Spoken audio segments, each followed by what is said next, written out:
sa karagatan, itinapag kahit saan.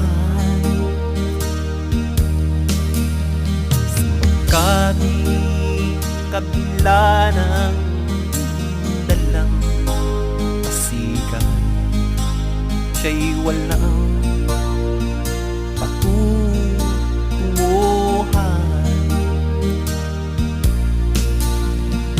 Ganyan ang taong nag-aalinlangan sa Diyos na sa atin lumalang. Sa bawat alok ng sandali,